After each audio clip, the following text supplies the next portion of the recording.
And then there's Billy Bob. Oh, don't tell me about Billy Bob. William, you don't want to know.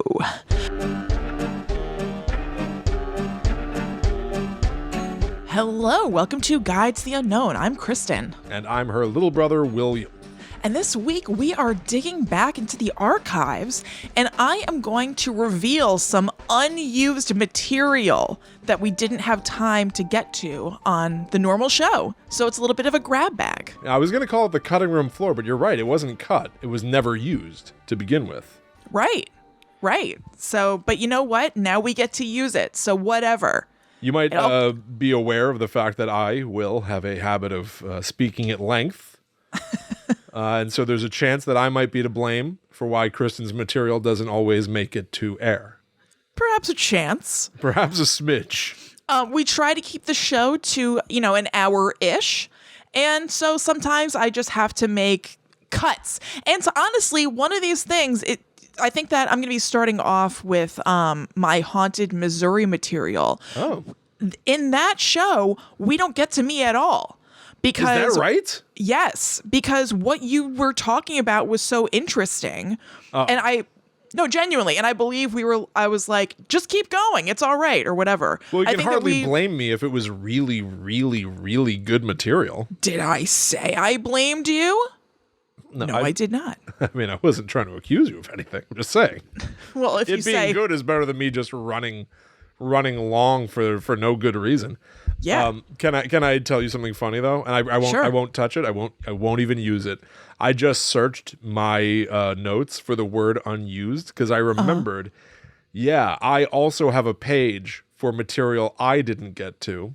And the first stuff is from episode 260, Haunted Missouri. You must have just gone to town then. I think I did. I think I went wild on Missouri. Yeah, because the entire episode is talking about Zombie Road and Lemp Mansion. Wow, weird. Mm-hmm. Okay. So I have my whole side of that and some other places as well. Awesome. So let's just go right into Missouri. This is a very famous cryptid. So I think that anybody who kind of lives in the Midwest may have heard of it. This is MOMO. Will, are you aware of MOMO? I am not. Maybe I'm aware of MOMO. The name does ring a bell a little bit, but I couldn't tell you anything about it. I could maybe just say that there's something called MOMO. I felt the same way. I basically knew that there was a cryptid called MOMO. I don't even know if I knew that it was in Missouri. Yeah. But so here's the deal. I think I sound so weird. I would just like to acknowledge that Krampus took a COVID crap in my stocking. Yeah. And I'm very stuffy, so I apologize to everybody. Kristen and I are recording this episode remotely for the first time in a long time. Kristen's at her house, I'm at my house. Mm-hmm. So if the show sounds a little bit different, that is why. But listen, yes. The world is what the world is. We know that there are a lot of people that are getting hit with COVID and RSV, and we're no different, but we soldier on. Absolutely. So I apologize for sounding funny, but it's just the way it's got to be this week. Yeah. So MOMO took the town of Louisiana, Missouri by storm in the summer of 1972. And this was 5 years after the Patterson-Gimlin video, which I think is interesting for context. That is the famous Bigfoot video that a lot of people are aware of. It kind of set the whole Bigfoot thing aflame. And so the country may have had a touch of cryptid fever at the time. It could have been the perfect storm for MOMO to come out and really make a splash. MOMO stands for Missouri Monster. And there was a big boom of press around him starting in about 1972. There was an article that appeared in the St. Louis Post-Dispatch in 1972. That was the paper that we used to get when we lived in Missouri. And then it started I have vivid memories of you at 16 sitting at the dinner table reading the Post-Dispatch. Why do you remember what newspaper we got? I remember Mom and Dad getting it, the St. Louis Post-Dispatch. I think it has a name that has a rhythm to it that I find fun. The St. Louis Post-Dispatch. I'm a reporter for the St. Louis Post-Dispatch. Yeah. It does feel good to say. It's just I could never remember that. Oh, really? Yeah, no way.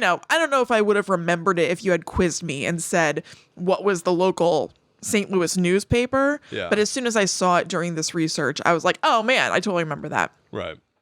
So, originally got coverage locally and then got national press coverage after that. It just kind of exploded. So they reposted the original reporting from that 1972 article on stltoday.com. And so I'm going to read that to you because why not? Sure. All right. The monster hunt on Morsels Hill is just a monstrous joke, according to the non-believers. But nobody is going to get Edgar Harrison to believe that, or his wife Betty, or his daughter Doris, or his son Terry Keith, or Vivian Hutchins either. Good God. What a weird way to write that. How many people do they need to mention? And also just, I don't know, there's a smoother way to say it. I would think so. Mrs. Betty Harrison, Hutchins' sister-in-law, and her 7 children have moved in with Hutchins and his wife. Mrs. Harrison says she will, quote, never go back up there to the Harrison house on Allen Street at the foot of Morsels Hill. Hutchins, 56 years old, was a service station attendant until he suffered a minor stroke. He lives on Georgia Street in town. He hasn't seen the monster, but he has heard and smelled it, too. Uh-oh. I think I smelled a monster. The odor is worse than any old goat that you ever smelled, Hutchins said. Its growl is like a bear's, but a bear doesn't run on 2 feet. Wait. There's there are like a couple things to unpack here. Sure. They really went with like, it smells like a monster in here, and it smells worse than any old goat Yes. you'll ever smell. This I is know, a farming community, right? Like this is the Midwest, where like it's common parlance to just be like, it smells worse than a goat. I guess in it's here, not Ted. It's not common parlance that I'm familiar with, but perhaps this is a regular colloquial phrase. Quick aside. So I listen to a lot of Elmo, right? Yes. Zoe loves Elmo. So we were listening to Elmo on Spotify, and he sings that like, oh, give me a home where the buffalo roam, right? But then at one point, there's a lyric that's like, I miss the smell of the cows out on the trail. Okay. And I was saying to Al, I was like, why would they go with smell?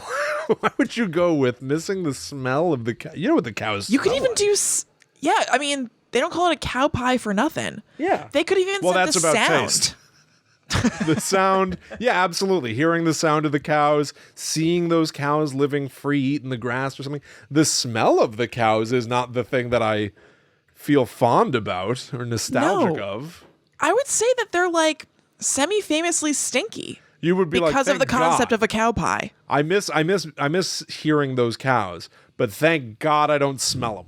Yeah, that I do not miss. Right. No, that is very, very weird. Maybe, well, Elmo's a monster, right? Maybe the smell is different from Elmo. That's true. I saw a tweet this week where it said that there was an answer to a crossword puzzle that was Elmo, but the question or prompt was something about a monster, and it said that they were home for Christmas and their mom was hesitating to put Elmo because she didn't want to acknowledge him as a monster.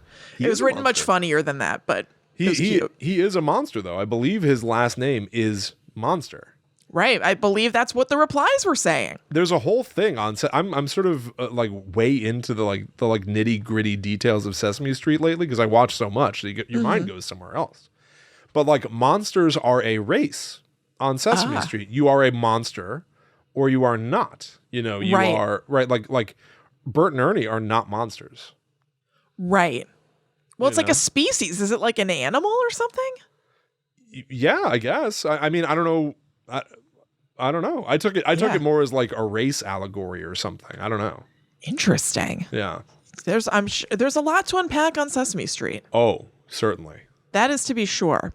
So to pick back up, the odor is worse than any old goat that you ever smelled, and its growl is like a bear's, but a bear doesn't run on 2 feet. Doris, 15, and Terry Keith, 8, saw the thing in their backyard, which leads into the woods on the hill. It was right by the tree, 6 or 7 feet tall, black and hairy, said Doris. It stood like a man, but it didn't look like one to me. Doris saw the thing a week ago last Tuesday afternoon. She was home watching the other Harrison children while her father was at work at the Department of Public Works and her mother was at the cafe the Harrisons had been running on Main Street. The cafe is closed now. Too much trouble with all the kids, Mrs. Harrison explained. There's a lot of local color in this article. A lot, yeah. More because they know monster. that they know that a couple of families are reading it. I know. Yeah. Terry and Wally Paul, he's 5 years old, were out in the back with Chubby, the dog, Doris said. When I heard Terry screaming, I looked out the bathroom window and saw it. I started crying and ran into the other room to call Mom on the telephone, and then she and Dad came on home. Mrs. Harrison interrupted her daughter. You left out a part, she said. You forgot to tell how Terry Keith's face was so white when he got in the house you couldn't see a freckle. Terry Keith is red-haired with a considerable number of freckles. Whatever Terry Keith saw, his brother Wally Paul didn't. Ever since that Tuesday night of last week, Shelby Ward, the police chief, has had a bad time. Many a night he has been called out of bed to go up on the hill to investigate things people hear. Yesterday morning, Ward got about 24 men together and made 3 passes up that hill. We didn't find a thing. I hope that ends it. However, the search party wasn't back sitting in the shade on Clyde Estes' front stoop across from City Hall more than 20 minutes when a new report came in. Up at the restaurant, they're saying we didn't find any trace of the thing because it's got a big tail that swept away its footprints, said Nelson Clark with a laugh. Clark, a member of the fire department, had been on the hunt. When Doris Harrison said that the thing was only 6 or 7 feet tall, she was contradicting other reports, which said the monster had grown to between 7 and 12 feet tall. Oh. So that's double. Yeah, that's a huge span. It's a big discrepancy. I love this evolutionary thing it could have picked up, though, where its tail wipes away its footprints. Right. As it walks. Right. Yeah, it's just self-preservation. That's great. Because I everything, like for most cryptids, it's all about footprints, right? Yeah. Or scat. Of course. Dung. But mostly footprints. Because you constantly hear about them taking like a plaster cast of Bigfoot's footprints or something. I feel like I've even seen the Loch Ness Monster's footprints or something. Perhaps. Momo wipes away its footprints as it walks. Yeah, it's seen all of the trouble that Bigfoot has had with its footprints. And it's like, I don't want these people to be on to me. It's adaptable. So it's evolved. Yes, it's adaptable. I love that. It's like Danny at the end of The Shining, just cleaning up its footprints and then Jack can't find it. Done. Yeah, exactly. Boom.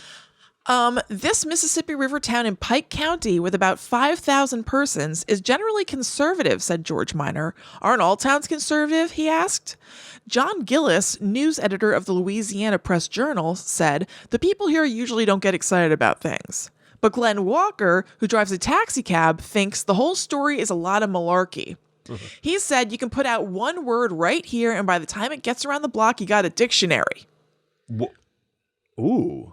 I know. Isn't that a good line? A great new phrase. Yes. Thank you, Glenn Walker. Thank you, taxi driver Glenn Walker, because that's really just like saying it's a big game of telephone, right? Yeah. Like you tell the story to somebody, they tell it to somebody else, the story changes, they tell it to 3 people, they tell it to 3 people. You could spread one word around and yada, yada, yada, you'd have a full dictionary. Yeah. That's really cool. I know. There are stories that the monster picked up a sports car and hauled it into a ditch. Oh. And some persons say the thing has 3 toes on each foot and has green eyes or red eyes. Someone is supposed to have seen it crossing Highway 79 with a sheep or a dog or something in its mouth. You know what's interesting about this writer? They're not really into a comma and a list. Oh, okay. You know what I mean? Like, remember how they listed out all of the kids in the beginning? Yes. It was like really weird. You could have just written with a sheep, a dog, or something in its mouth. Right. Here, but they went aura. Anyway. Yeah, that's interesting. Also, I feel like there's far less color in what the monster is doing. I know. That's why I wanted to read this, because there's so much local color that's like so fun to read and sort of like gives it more of a sense of place and a sense of reality and like the way that this thing would be in a community. Yeah, it's like a cryptid sighting at Lake Wobegon.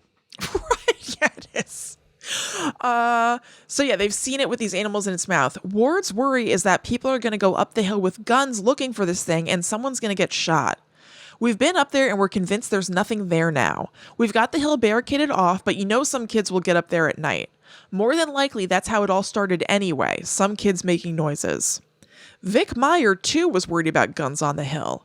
He raises Australian sheepdogs and quarter horses down Highway 79 at Clarksville. He came up for the hunt because he's a member of the Pike County Rescue Squad. There were maybe 100 people at City Hall when we got together for the hunt, Meyer said, and most of them had guns. I was glad when Shelby held it to law enforcement officers and members of the rescue squad. I wouldn't have gone up there if he hadn't. Harrison, who has worked for the city for 21 of his 41 years, says he and maybe 50 other persons had heard the monster. Harrison is a deacon in the Pentecostal church. Last Friday, he said, quote, "We were having our regular church meeting at my house when we all heard it. It was kind of like a loud growling noise. We heard it 3 times. Then it seemed like it was hurt or something. It gave out a large yelp." Mrs. Harrison said, "It sounded like a gorilla. That's what it is, a Bigfoot. I heard they've got one in California and up in Canada." Harrison has put out bait for the monster. He hung some fish from a tree and hung some ham skin on a limb. Ham skin? Ham skin. Ham skin. The bait, meaning the ham skin, hasn't been touched. In addition, Harrison has tied his dog up there on the hill behind the house at night while I sit out there waiting. There's something up there, we just haven't found it yet. He put his dog out there for bait? What? This guy's a sickie. Between the ham skin, if the ham skin wasn't warning enough, Harrison's got something going on. Yes, 100%. And this is a deacon. There's a bigger problem. This isn't good. There's a bigger problem in this small community. Somebody's been stringing up ham skin and leaving dogs out as bait for monsters. For gorillas, for like a big gorilla to eat is what they're saying. So they're also saying that Bigfoot is a gorilla. Yeah, uh-huh. Like, I guess I would more closely associate Bigfoot as some sort of a human bear. People talk about him being ape-like. You know what I mean? Like, there's the idea of, like, the skunk ape.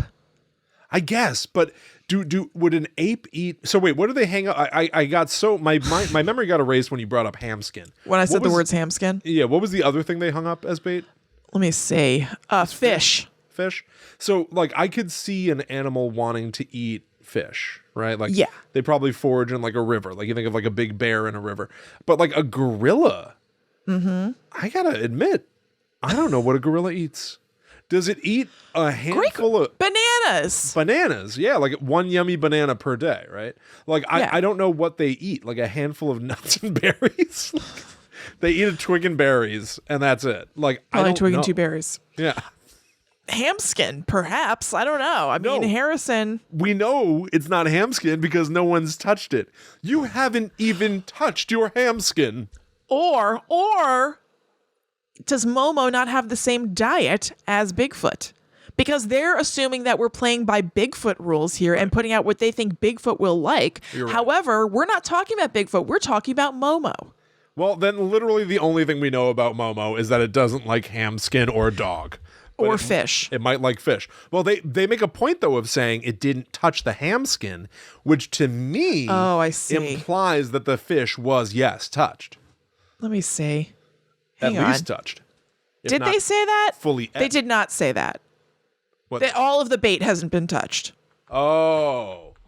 Yeah. Not merely the ham skin. Okay. No. All right. That's big. Pass up the ham skin and the fish, if you can believe it. Oh, my God. All right, so where we leave off, this freaking guy tied up his dog to see if that will draw Momo. And then we carry on. Some persons think the Harrison children saw a honey bear forced down toward town in search of water in Town Branch Creek, which runs close to the Harrison house. The weather has been hot and dry. Others say that the Harrisons heard... I'm sorry, but the only honey bear I know is in my cabinet next to my peanut butter. Yeah, absolutely. I know that honey bear. I know one other, and he goes by the name Pooh. And he's a body positive icon. He is. Just look up the Rumbly in My Tumbly song, and you'll see what I'm talking about. He's admiring his form. He loves it. It's part of our Zoe playlist. I love that song. I think it's so adorable. Up, down, touch the ground puts me in the mood. I up, down, touch the ground in the mood. For food.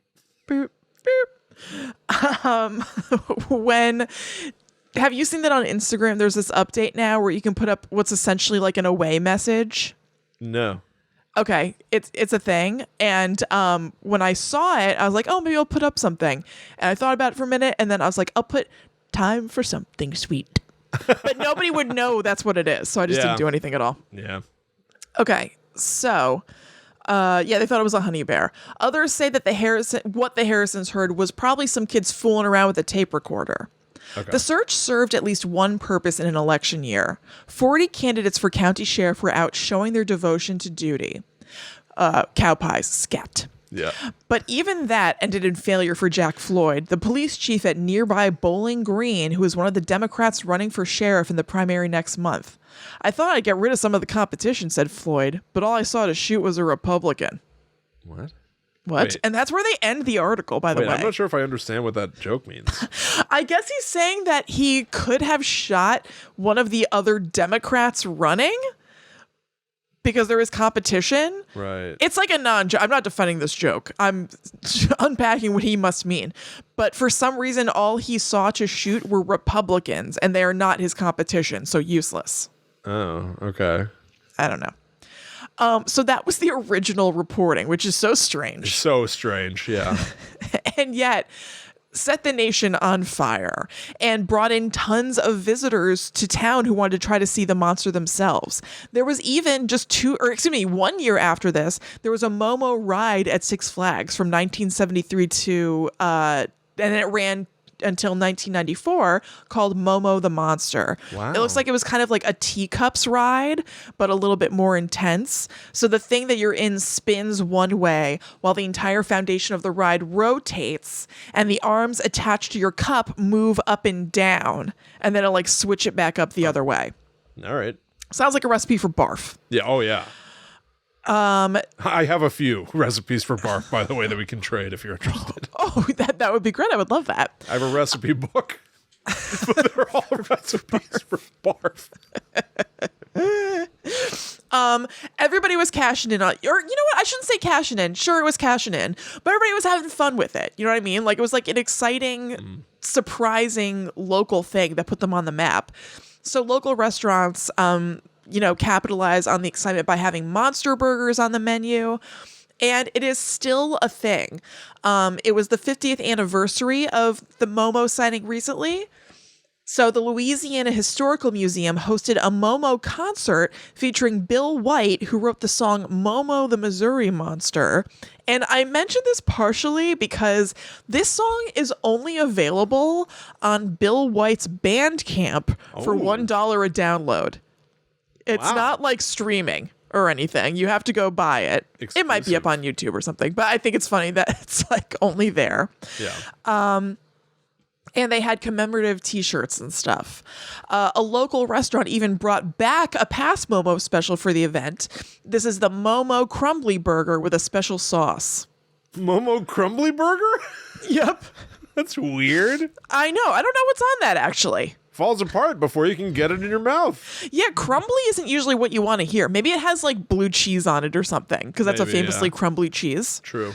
That appeals to people. Famously. This cheese is famously crumble. And people like its crumbles. So that would be a selling point. People do like its crumbles. Yeah. You're right about that, sis. Thanks, bro. Because otherwise, why would you want that? Oh, that's so funny. But there are those who think this whole MOMO thing is much ado about nothing.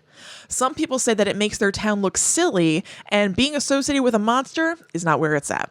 There is a retired teacher named Priscilla Giltner who says she knows it was a prank and that she knows Momo's identity or identities, but she won't spill it. She says that she and her husband were on a camping trip when the MOMO news exploded, and that she went to a payphone to call a student who she thought might be responsible. What? So odd. I don't even know what to say about it other than we're all thinking the same thing. Might be responsible? And you called a student from your vacation? Yeah, this isn't. She got caught calling that student and then had to explain to her husband why, right? Oh, yeah, I think that they were MOMO. I think they were MOMO. What? What is that? So weird. What are you talking about? So she says that the student said that it wasn't them, but that they gave her the name of the 3 boys that they say that they know did it. She's never given up their names and no one has ever come forward. But perhaps it doesn't matter because Momo has grown so far beyond sightings. Sean Rost, an oral historian for the State Historical Society of Missouri, said that people want to believe these things are real because they don't want the story to be taken away from them, and that the excitement and mystery of all this lives on as long as there's a sliver of possibility that these are real things, and that it's really the fun of it that kind of matters to most people, and the actuality of these creatures existing is kind of secondary. And I totally agree. Yeah, I think that's definitely true. There's like it brings some sort of a levity and a light to people's lives a little bit to think that there's something fantastical happening. Like, Yeah. for most people, like people are, you got to work a day job or something, and everything tends to sort of like blend together. And then what? There's a monster in our backyard? How cool is that? Yes. Yeah. Exactly. And just unexpected. And like, it's so exciting that the newspaper would write that up. Like, even though it was a lot that they, named so many names and where they work and all of that. That's so fun for the people involved and the people who know them and everything. Exactly. Yeah. So I think it's neat. Interesting. Yeah. I could have said, wasn't there a Momo challenge? Well, yeah, but that, I don't even really know what that is. It was like a scary looking person. Do you know what I'm talking about? Remember, it was like somebody pale with like long hair. It was like a chicken person. Yeah, it was like a chicken person, like a long face. What was the challenge of the Momo challenge? I think it was like, look at this image and you'll die, that kind of thing. Like, there was sort of like a meme. Yeah, like semi-recently, like in the last year, I bet. Yeah, but it's not associated with the Missouri monster. No, it's not. It's not our Momo. No. Hashtag not my Momo. Not my Momo. Not my Momo. To be perfectly clear. So Momo is fun. I think it's neat. It's not like one of the big boys, but certainly I think that if you live in that town or even like the Midwest, it's a cool, neat thing. Yeah, that's super cool. Love it. All right, the next thing I want to tell you about has such an awesome story attached to it. I'm very looking forward to getting into it. It is also a Missouri tale, and we will talk about it after these messages. What? I gotta wait through a whole commercial break? You do, bung! Totino's Pizza Rolls. Yeah. We just want to make sure that everybody out there knows about patreon.com/GTTUpod. This is a way that you can support the show by making a monthly donation. We have a number of different tiers, so you can pick the one that works best for you, and you get bonuses back in return as a thank you. We actually have a whole second podcast called The Netherworld Dispatch that lives over on Patreon. And if you donate at the highest level, which is the $13 level, you can get a second episode of us every single week, every Monday, and then it goes down from there. So you can figure out what works for your budget, your interest level, and you can do something that really helps us keep the show going and get a lot of really fun stuff in return. That's right. Our most recent episode of the Netherworld Dispatch came out this past Monday, meaning it's available right this second. It's episode 89, Beyond Demonic Toys. Kristen and I look at some trailers and clips from the Demonic Toys franchise sequels. It's disgusting. It's disgusting. It is a mess. Yeah. It is offensive. It is offensive. We also spend some time on the movie Toys. Yes. The Robin Williams movie from the 90s, which is also all of the above. Yes, it's offensive. It offends the senses. It really does. But we sacrificed our body for the play. You can watch us watch it, listen to us listen to it. Go check that out. That's out right this second. Patreon.com/GTTUpod. New exclusive episodes every single Monday if you join that demon tier. Mm-hmm. And we greatly, greatly appreciate everybody who backs us there. Thank you. Thank you. We certainly do. Thank you so much. And just also want to mention that there is a Discord associated with the Patreon. And if you join on any level, even the $1 level, you will get access to that Discord. And we would love to have you. It's like a big chat room where really cool people who also listen to the show are talking every single day. It's super fun. Also, since this is the last show of 2022, I just want to shout out everybody who's been enjoying the show all year long. Thank you for sticking with us. Thank you if you're brand new for hopping aboard. Welcome to Guide to the Unknown, and we hope that you enjoyed everything in 2022. I know that I really did, and I'm stoked for more in 2023. Me too. Yeah. Me too. Thank you so much to everybody. Thank you, Willie. Thank you, Chrissy. What a long, strange trip it's been, eh? All you guidees. That's right. No, we really appreciate you all. Thank you. Very much. Okay. So this is the story of what is alternately known as the Hornet Spook Lights or the Joplin Spook Lights. So this has very much a will-o'-the-wisp sort of vibe. Awesome. People have seen lights or a light bobbing along a 4-mile-long gravel road called the Devil's Promenade. Whoa. Which is a great name. Down by the old promenade. Oh, yeah. El Diablo's Promenade. What accent is that? Oh, yeah. El Diablo's Promenade. You actually sound like Robin Williams in Toys. Ew, you're right. Ew.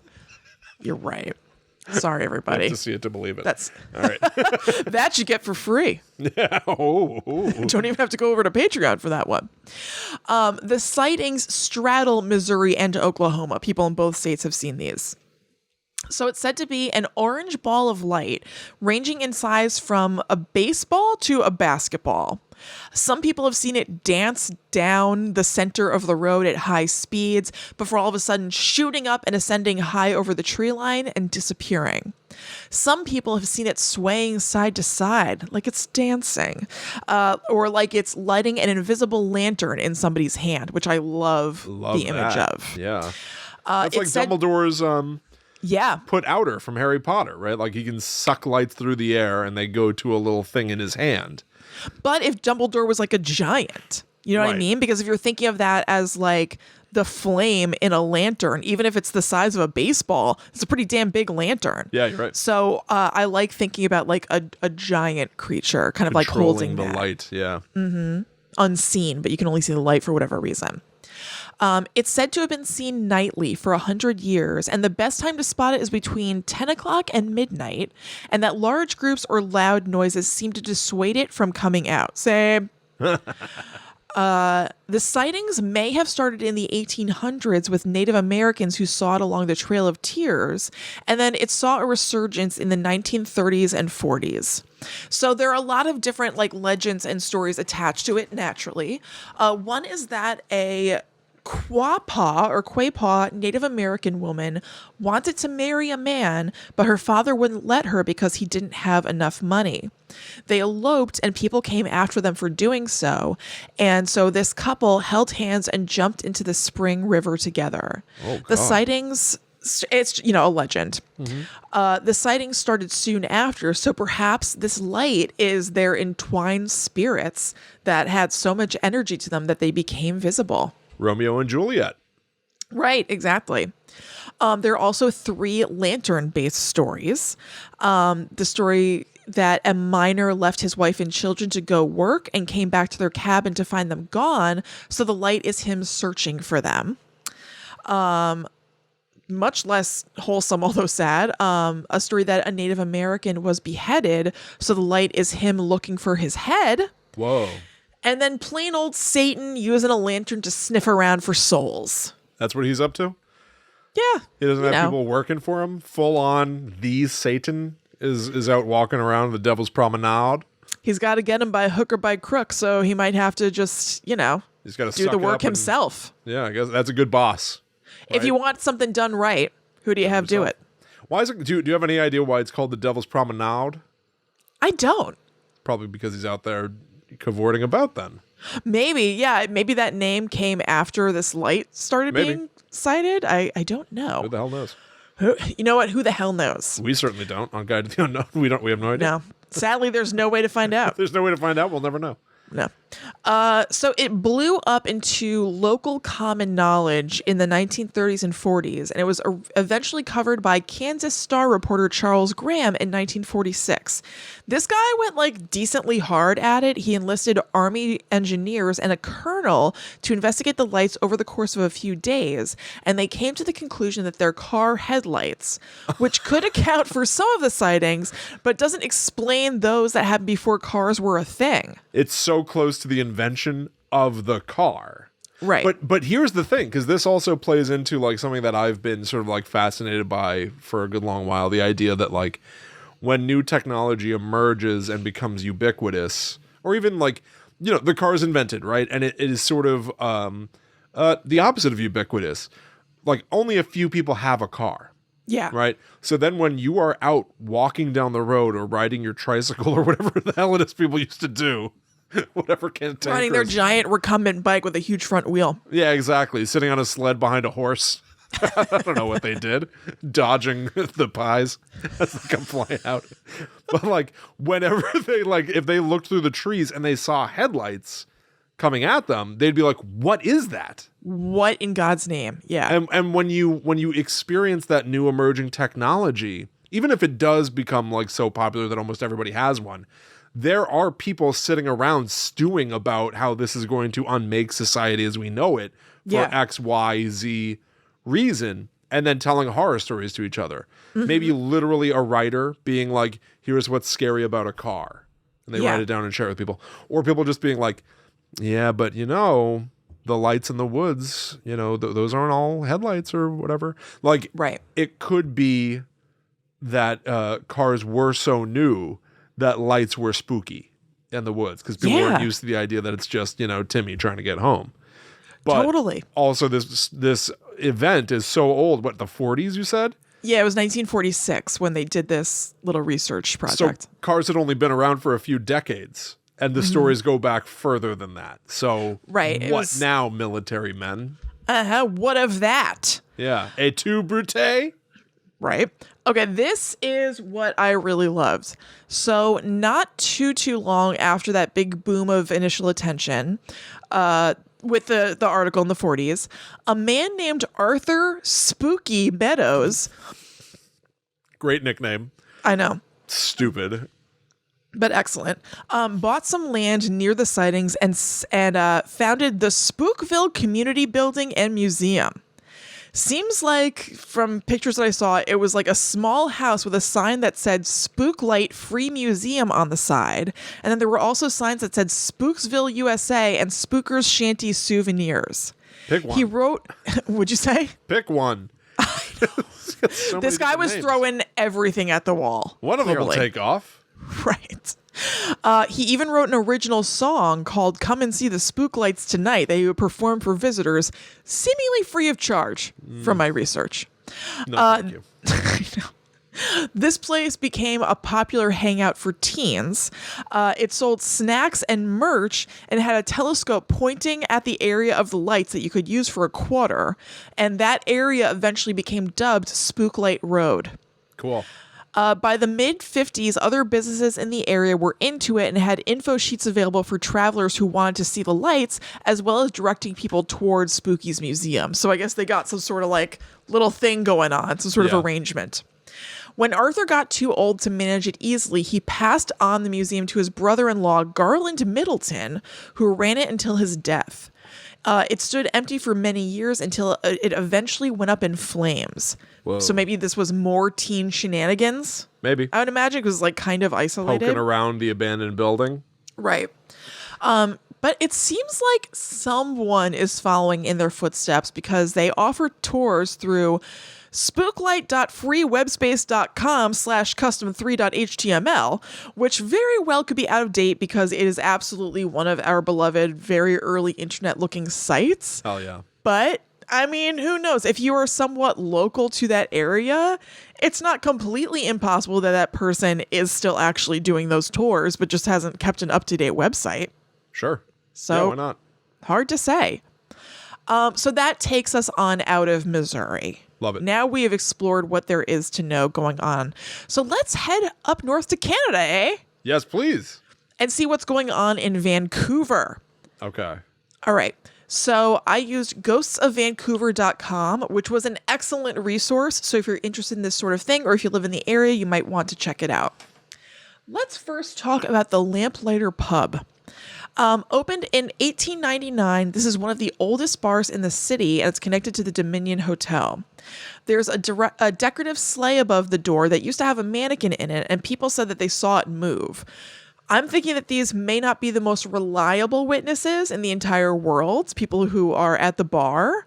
Yeah, it but sounds still. like a TGI Fridays in there. I know. I think it has a bunch of like tchotchke stuff. Yeah. Yeah. But as the night wears on, the mind plays tricks. Different kinds of spirits might be getting to people. Chris, that's good. William. So who knows? But the employees have stories, which are always interesting because they're there all the time. Right. So the bouncer heard clanging of heard the clanging of wine glasses that hung over the bar once, like someone ran their hand down the length of them. But no one was there. Whoa. A server saw an empty wine glass float above the bar, move behind it, and then fall and smash. Okay. And then there's Billy Bob. Oh, don't tell me about Billy Bob. William, you don't want to know. This is the nickname for a longtime front desk night shift worker. Excuse me, it's a nickname that the longtime front desk night shift worker gave to a ghost who popped up a lot, but mostly as kind of typical swirls of mist with a twist. There was a black dot where the head would normally be, which I like the visual of. Yeah, that's interesting. Very strange. Mist with a twist. Mist with a twist. A bartender said that they could see the ghost in the mirror behind the bar during shifts, almost like they were hanging out and helping. And one new employee saw a full-body apparition in a traditional chef's outfit who darted around the bar unnaturally quickly when they were spotted. The employee only mentioned the incident when someone who'd been working there for longer asked them if they had met the ghost yet. So it seems like stuff's going on down at the old Lamplighter pub. It definitely carries a little more weight when it's like the employees just sort of talking about it amongst each other or something, or being like, did you ever see this? Oh, Right. Now that you ask. Yes, definitely. Right. Like, it doesn't mean that people who bring it up are like instantly less valid. However, there is something that feels like a little bit more believable when somebody didn't bring it up themselves and they're asked and they're just like, well, actually, I did see whatever this a is. little more real, yeah. Because they're like not looking for just attention potentially or whatever. Right. Okay, so now let's talk about the Vogue Theater, which is a renovated old performance theater. So there have been a lot of shadow figures seen here. We have two categories of things that have appeared in the Vogue Theater: shadow figures and severe dude. Severe dude? Mm-hmm. Who do you want to start with? Severe dude sounds cool, so let's hold off. Let's go with shadow Okay. figures, because that's sort of like a classic mainstay of paranormal activity. Yeah, definitely. All right. So a former manager named Bill Allman spoke to Ghosts of Vancouver about his experience. So this website usually is sort of, just like research, like they write things like regular articles, but this was a fun kind of like interview. So this guy said, quote, "I was locking up the carpentry room in the basement and got that distinct feeling that someone was behind me. I turned around and I saw what I describe as a 3-dimensional shadow go by the door. So I scrambled out into the hall and there was no one there. I was the only one around. I left the theater relatively quickly after that. I believe I set a speed record that day." Allman. That's cute. Yeah. He said he saw that same figure about 2 months later. He was on the stage setting up for a show when he had a sense of someone in the audience, and it seemed to be that same 3-dimensional shadow figure, but when he turned to look right at it, it disappeared. He's heard things as well, like the time he had set up the stage for a Beatles tribute band, and he heard the sound of drums being played, again stopping before he was in eyeshot of them. The which ghost is very of much, Ringo. I know! Which is very much in keeping with your and my theory that it just kind of happens like right in the periph. Yes, like you're not... If you seek it out, it doesn't happen. Right. It happens when you're barely paying attention. Let's see. And then there was another worker who was on a catwalk above the audience area one day when he felt something invisible brush past him and it suddenly got cold. Another incident happened with the shadow person when a separate worker was alone in the lobby when she sensed a presence, looked around, and glimpsed a shadow figure climbing the stairs to the balcony level.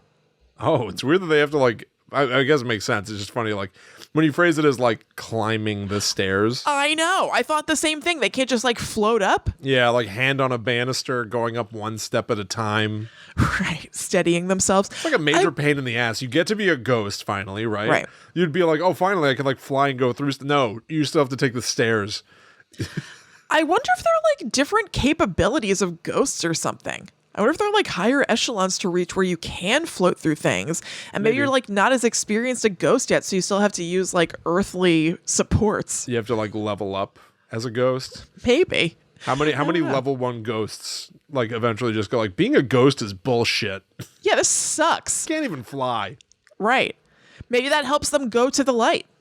Maybe. Yes, maybe know what I you mean? eventually can go to the light when you level up enough. Maybe there aren't as many ghosts around showing themselves to us because they're like, this sucks. I still have to use like stairs. If I want to go somewhere, I have to like, I don't know, get on a train or something. Yeah, exactly. Like the train ghost from Ghost, who teaches Patrick Swayze how to scoot those pennies all over the place. It takes concerted effort to do fantastical things. Otherwise, yes, you're taking the bus. Yeah, so maybe some people are like, this is not all it was cracked up to be. No. So I am going to move on. Man, I was so looking forward to being dead. Yeah, I thought I could fly and stuff. Yeah. And apparently not. Maybe that's why, perhaps places aren't chock-a-block full with ghosts at all times, because some of them are like, peace. Yeah, I'm not climbing up the stairs. No, I still have to work at this. No, thank you. I'd love to haunt that house, but there are 13 front steps. Not worth it. The effort is not worth it. All right, so here is the severe dude. So in 1985, there was a bunch of commotion around a run of a Nat King Cole tribute show.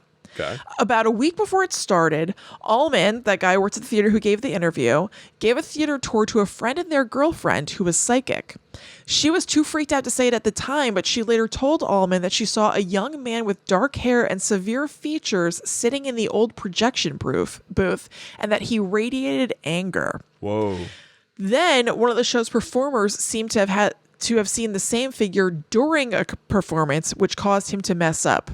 He said, quote, he saw a man come out onto the audience floor from the fire exit near the front row at stage left. The man looked directly up at McPherson with a blank face, it's this guy, and then he dissolved into thin air. It was the shock of seeing this that caused McPherson to mess up his performance. Or was this an excellent excuse for messing up your performance? I know. You totally botched the sick guitar solo. Yeah. I guess in your Nat King Cole performance, your guitar solo. Because there was somebody giving you the stinky eye. Mm-hmm. I don't know about that. Isn't that convenient? The cutie eye, the evil eye, what is it? Right. The hairy eye. The hairy eye. I do love the idea of this guy just being, what do you call him? The severe man? Yeah. That is alarming. Mm-hmm. The idea that somebody is just seething with so much, that would be distracting, like tremendously distracting if you just notice somebody who is looking like so enraged that like violence might break out at any given moment.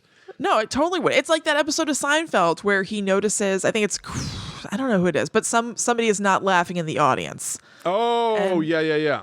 His whole set is screwed up because he's totally distracted by it. I thought you were going to talk about Kramer's friend FDR, Franklin Delano Romanowski.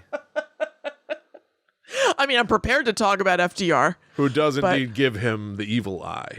That's right. It says that he used his birthday wish, hoping that Kramer would drop dead. That does work for the show. It is something that's intangible. Yes. Frightening. Correct. Yeah. So here's the last time that this guy was seen. Well, I don't know if that's true, but the last thing I have.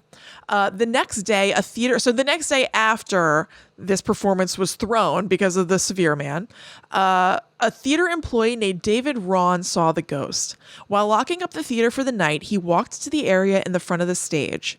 He happened to look up toward the projection booth where he saw someone standing in the doorway. Although the body appeared to be in the shadows, the face was clearly of a cleanly shaved man with chiseled features, short hair, and dark eyebrows. As Ron kept looking, the apparition dissolved, just as it did for other witnesses. Okay. Interesting. Yeah. I love the concept of this figure, certainly. The idea of just I am picturing, by the way, that subway ghost from Ghost, Buggy Ding Dong. Oh yeah, you know who I'm picturing because I'm recently more aware of him because he's in that show that's on AMC called Mayfair Witches, which I haven't watched because I saw the commercial. Yeah. I'm picturing Jack Houston, Angelica Houston's son. Oh. He is some sort of bad guy who's like haunting the area. Okay. And he is like pale with dark hair and severe features. Interesting. So I'm picturing this guy. He is also, if anybody at home happens to know what I'm talking about, he was on Boardwalk Empire. I can't remember what his character's name was, but he wore a metal mask because he had been in the war and his face was damaged. I knew it was going to be him. Really? Yeah. Yeah, he's the only person I remember from that show. Yeah. He's got severe features. Yeah. And he's playing a scary guy right now, so that's who I picture for this dude. Interesting. The severe man. I actually don't know if anybody calls him the severe man. That's just what they described him as severe, and I made a heading that said severe dude. Good. Then that's trademark Guide to the Unknown, severe Oh, dude. perfect. I love Easy. it. It sounds like a creepypasta name or something. Or like it could be like a MOMO, Yeah. the severe man. There's like another sort of like cryptid. It sort of is already passed. A few people sent it to us, but we never got to it. There's like a cryptid that's said to appear in AI art. Oh. It's just like a face that seems to come up no matter what prompt you give the system. This like figure will sometimes just appear. It's like yeah. severe dude feels like it could also just be like he's just sometimes in your photos, like the severe man. You know, Maybe we should just start our own, I think it's urban legend creepypasta thing Sure. called the Severe Man. Let's do it. I love it. It's awful close to Slender Man, now that I think about it. Yeah, but Slender Man is the absence of anything, True. right? This is the complete inverse. This is all you've got is that he hates you. Yeah. Right? Like all you've got is that he's pissed.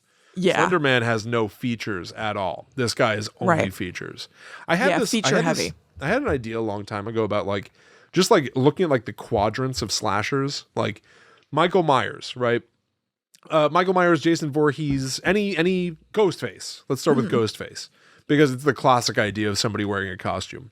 Somebody is chasing after you and they're wearing a mask to hide their identity.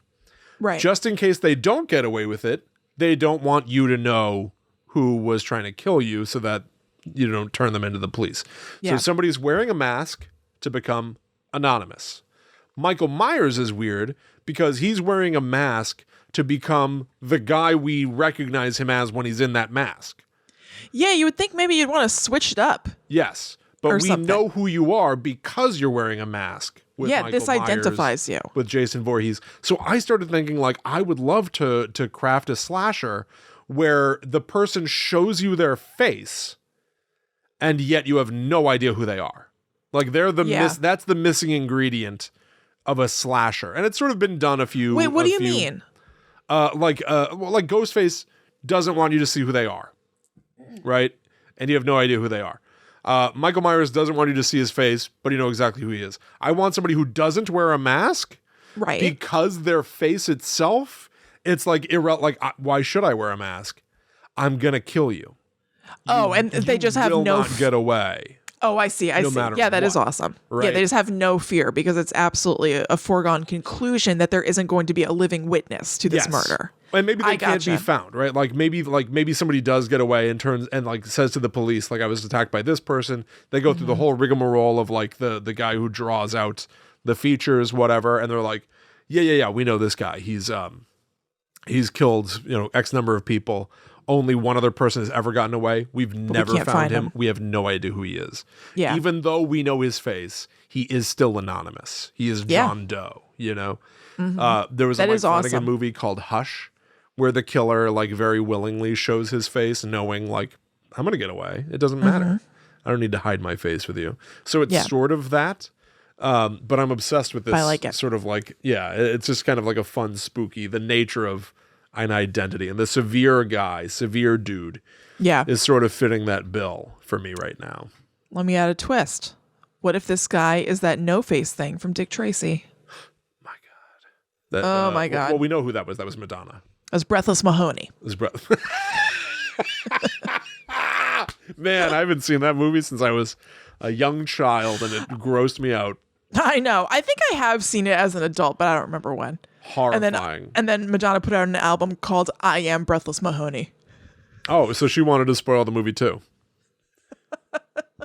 Well, we all knew she was Breathless Mahoney. Madonna. No. Her pretty character is named Breathless Mahoney. I don't know if there was a name for that no-face thing. Oh, okay.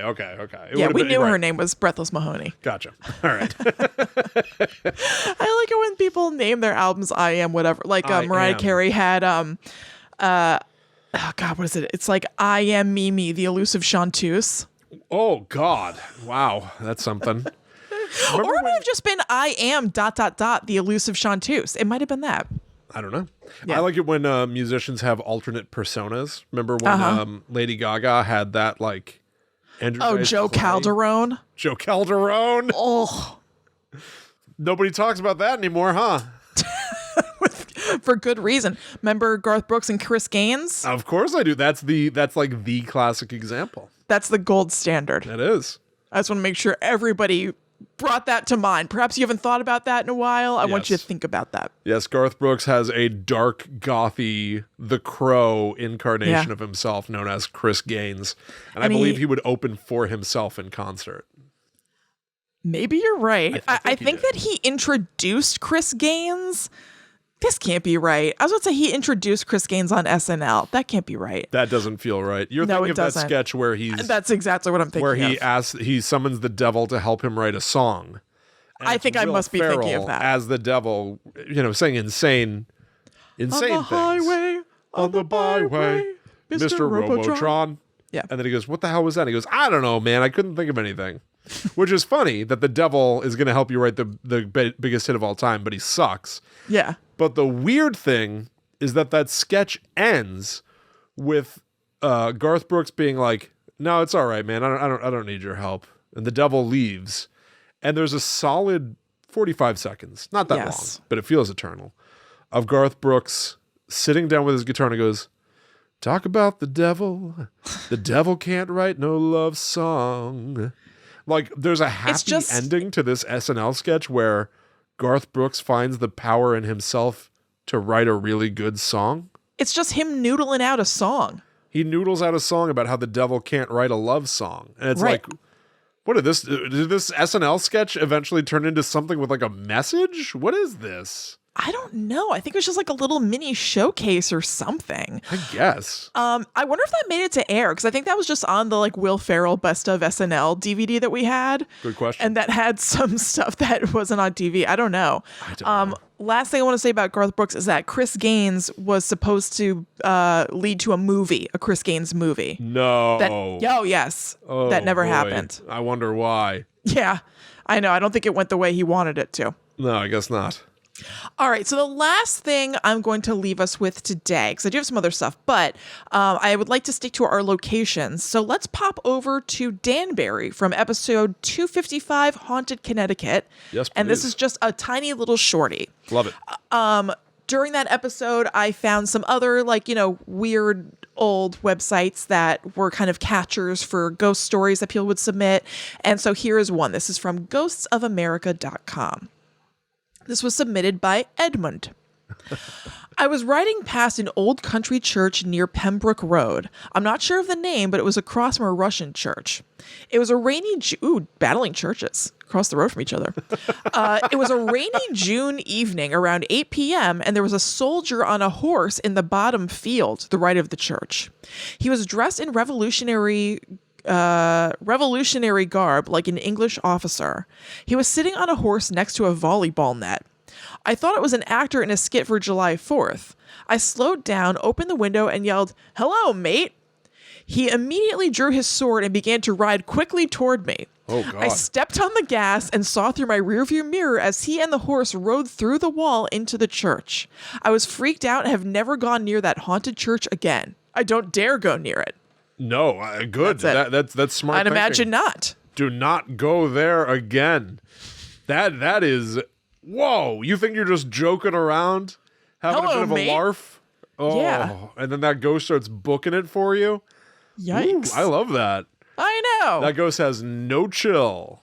No, none at all. But I guess it eventually was like, screw it, and decided to just go through the church wall. Yeah, I guess you got far enough away. You're outside of my like sphere of My influence jurisdiction. my jurisdiction. Maybe it was like the Headless Horseman. You know what I with mean? the Like covered bridge. there's a line of demarcation that it could not pass. Yes, Maybe may it's as something well- with ghost horses. Do you think there's another ghost inside that church being like, for the last time, Ned, don't ride your horse into the church. No, we've established ours. Leave I'm your just ghost trying to horse hang. outside.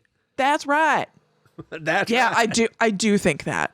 Yes, definitely is the answer, of course. Yes. All right. So I think that's going to be it for today. Yeah, and for this for- year. Yes. Absolutely. And there's still stuff that you didn't get to, huh? Yeah. Well, that's funny. We'll save it for another time. And I actually didn't even comb through all of the episodes that I have notes for. Huh. This is just from... Whose fault Go. is it this time? You're right. Huh. I went over. But you'll notice, William, I stopped myself. Listen. You started it. I I wasn't going to say a damn thing. You better not. No, that was great. That was awesome. Good. Yeah. So we'll revisit sometime in the future, but don't worry. Next week you will be hearing more from old Willie. Yeah. I mean, they got plenty of me this time anyway. We're all is well. Yeah. Yeah, everybody. Thank you so much for hanging out with us today in this episode, in this month, in this year. We really, really appreciate it. We appreciate you. We hope that you are all doing well. It's getting hairy and scary, so we hope that you're inside and warm and chilling Yeah. and recuperating if necessary.